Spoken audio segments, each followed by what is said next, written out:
And to get back to what I was saying about the vent, okay, so there's speed clips on each side of this vent, just little ears on each side, and this push pin stars. It's not using an actual nut, it just pushes those damn little star things down to hold on this upper vent. And this definitely is something I want to replace in burn victim, because so this is the center, this is the driver's side, this is the passenger side, and this inside is a very thin plastic, and it got melted in it. It dropped it down in there, geez, an inch or more from the burn. I don't know if you can see it, but it's quite a bit lower than the other vents. I got the balance. You can see how down in there it is because it got burnt. I don't know if it might have been even a little bit of flame that came up through there, through the firewall to the windshield, because the windshield got blacking on the inside and it got cracked. But yeah, there's lots more I ended up having to replace on burn victim than I thought I was going to have to. And I didn't think I was going to end up having to tear dashes out, but I'm going to have to do that too. So it's becoming a bigger project than I first thought. I still think it's going to be worth it because this Jeep's really nice. And we'll see. So to talk a little bit, I'm not going to talk a lot about tools, but I'm telling you, one of the best tools you can get, and I've had this probably 20 plus years. I used to use the wedge in for door panels, the wedge in and just pry back tile panel pullers. But get yourself one of these. This is the handiest doggone thing. It's a separator panel tool. You don't got to put the muscle into it much, you just squeeze it. They're very thin tipped, pointed to a sharp, I don't even know the brand of these, but it's a pryable style panel tool. And when you get to pulling off clips on things, door panels, or even these things, which is what I had to pop out to take the insulator, and you can see basically most are damaged from the fire. I do have one that survived. This one, I think, is the one I took out right there, is reusable. But I'm going to have all the ones I'm going to take out of Hippo that hold that insulator up. It does go a little bit under the carpet, but it's not too bad. I was able to lift it up and out, and see, there's that cable I've got to splice. It does go all the way around over, it looks like, into the console. And I misspeak because I'm on the fly doing things sometimes. I pointed to the dang ABS controller underneath the hood several times and called it the transmission controller, and that's wrong. It's the ABS controller. It's next to your airbox under the hood.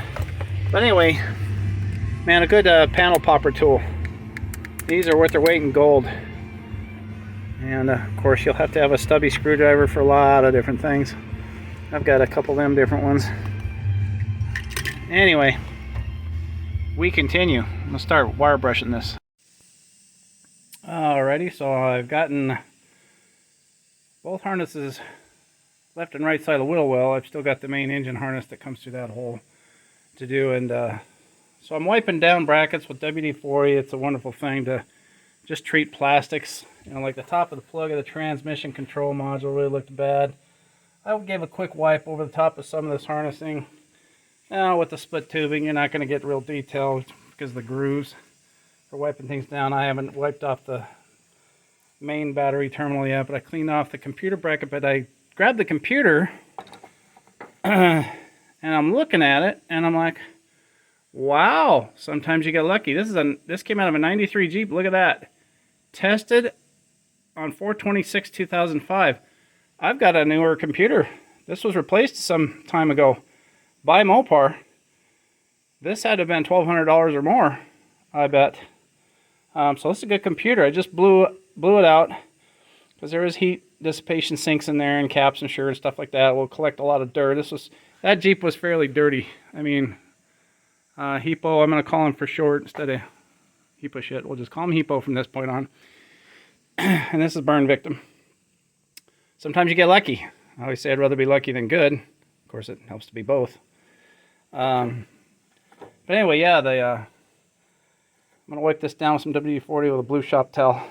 It's going to make that look a lot nicer, just like that bracket. Well, one more thing to touch on. So you're going through that big plug, and I've transferred, you know, like the rubber grommets and stuff and things like that I didn't have. They got burnt and melted. I've grabbed them off off Hippo. But to feed that harness through the firewall, I thought my, my spring claw, these are for fishing wire. You squeeze them in and they have a claw on them. This might help, but it really didn't. I had to just put a little bit of a bend in my hook pick because these plugs are so doggone big. And you have a very small channel. The problem is these puppies are all almost the same length. So they're all trying to come down in one grouping, and that's real hard. So you can see I tied a wire around one of them, trying to feed them through. This did not end up being too much of a help because the other two would bend up and bind. I eventually was turning the harness under the hood in the hole up there and got the yellow one exposed enough I could just get it with that hook and my fingertips and start pulling it. Well, that only got it so much. It started coming though, and I twisted some more into the hood, go back around the door, come back in here, pull some more. Eventually I was able to hook it, start getting it come down. And then got that extra harness that I have to butt connector back to this one down, so it's right back here. I got it. It's here. And then I did use the spring claw. I haven't pulled this dash out yet as far as I've pulled Hippos out. But I went right through here with my spring claw, straight back to the hole. I was able to get a hold of this, cable that comes to the front. It's kind of hard to do this and hold the light too. This one. So I still have to pull the dash out because I've got to replace the top vent. So I got a lot more to do yet on Burn Victim. But just another video of a few more things I've accomplished and how it's going. What a stroke of luck getting this Jeep. But I'm seeing differences in 93 more again, and I said I'd take note. So the harness I pulled out of here, I just ran it on Burn Victim. See where the hole is here for the cable hold? The little push pin clips with the little fins. See how far apart that was? And so here it is, the harness in Burn Victim, but look at where the hole is. It's close to the firewall instead out here to fit this, to push that in, because that's the push pin. So you could drill another hole, or I'll just probably leave it like this. But isn't that funny?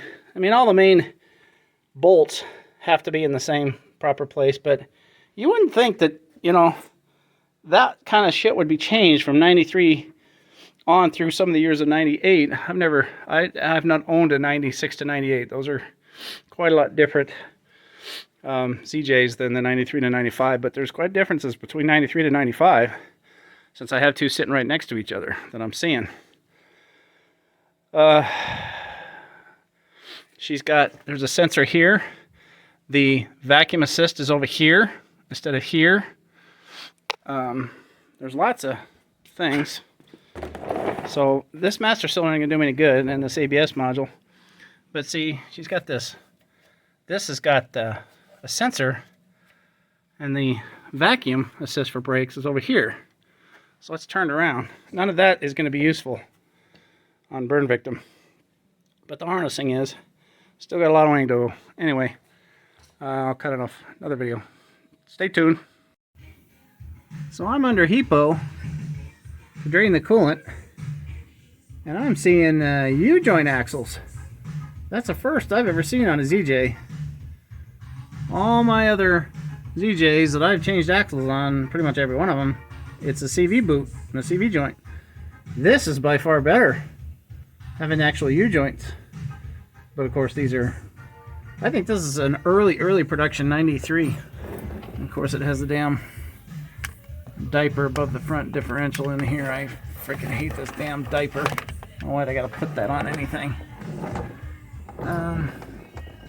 But yeah, CV joints, or I mean U-joints on each front hub. That's cool.